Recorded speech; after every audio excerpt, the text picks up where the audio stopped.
পুরুলিয়া শহরে এখন গাড়ির চেয়ে গরুর চলাফেরা বেশি। দাবিদারবিহীন গবাদি পশুর পাল দখল করে বসে আছে শহরের একের পর এক গুরুত্বপূর্ণ রাস্তা। যানবাহন চালাতে গিয়ে সমস্যায় পড়ছেন প্রতিদিনের যাত্রীরা। দুর্ঘটনাও ঘটছে মাঝে মাঝেই। শহরবাসী বলছেন, এভাবে আর কতদিন?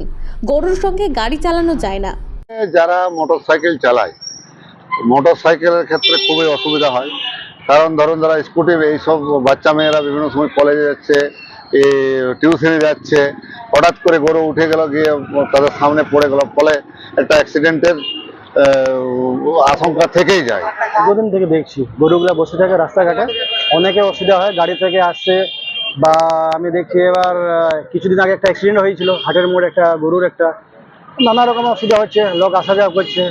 এবার বয়স্ক মানুষ আছে, ছোট বাচ্চা আছে, এটা কিন্তু দেখা উচিত প্রশাসনকে। অসুবিধা হয় অনেক সময়, গাড়ি মোটরসাইকেল সব মানে দাঁড় করিয়ে গরুগুলোকে সরিয়ে তারপরে আবার যেতে হয়, এরকম সমস্যা।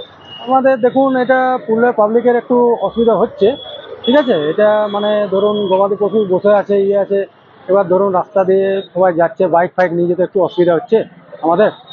এটা যদি পুরুলিয়া পৌরসভা একটু করেন, ব্যবস্থা করেন, যদি গোশালায় একটু ব্যবস্থা করা যায়, তাহলে আমার মনে হয় যে খুব ভালো হয় এটা। হ্যাঁ, ফুটপাত দখলমুক্ত করতে মাঝে মাঝে নামে পৌরসভা, কিন্তু ফলাফল যেমন কেতাব তেমন কাহিনী। পৌরপ্রধান নবেন্দু মাহালি জানালেন, ফান্ডের অভাবে গরু সরানো যাচ্ছে না। একটা গরু সরাতে লাগে 500 থেকে 1000 টাকা। নোটিশ করেছি যে গরুর যারা কর্তৃপক্ষ তারা গরু নিয়ে যান, কিন্তু কিছুতেই দেখা যায় আসে না। একটা কি দুটো কেস পেয়েছিলাম এর আগের বারের অভিযানের পরে। সে রিকোয়েস্ট করেছিল বারবার। এটা একটা এখানের ট্রেন্ড আছে, এটা মানে অসময়ে গরু ছেড়ে দেওয়া। দেখবেন আমি কালকে অ্যানাউন্স করছি বা আপনাদের নিউজের যখনই খবর হবে, কাল থেকে দেখবেন রাস্তায় গরু কমে গেল, আবার দেখবেন মাঠে গরু চলে এসছে। তা এটা মানে ইচ্ছাকৃতভাবে রাস্তায় গোপালনের একটা ব্যবস্থাপনা।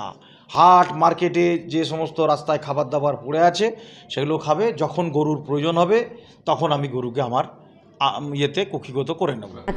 বিজেপির গৌতম রায়ের দাবি, পৌরসভার সদিচ্ছার অভাবেই চলছে এই বিশৃঙ্খলা। এখানে কোনোভাবেই এরা কোনো পদক্ষেপ নেয় না। প্রথম পৌরপ্রধান চেষ্টা করেছিলেন বা লোক দেখানি করবার চেষ্টা করেছিলেন, কিন্তু এখন আবার 10 পা 20 পাও জলে যা বলে ওই অবস্থায় হয়ে আছে। এরা এখনও এইসব ব্যাপারে কোনো কিছু নেয়নি। এটা তো পৌরসভারই দায়িত্ব, এটা স্টেপ নেওয়া। প্রশাসন বলছে পদক্ষেপ নেওয়া হবে, তবে শহরবাসীর প্রশ্ন, কবে? আপনার কি মতামত? রাস্তাঘাট কি পরিষ্কার রাখার দায়িত্ব শহরবাসীর না পৌরসভার? কমেন্টে জানাতে ভুলবেন না।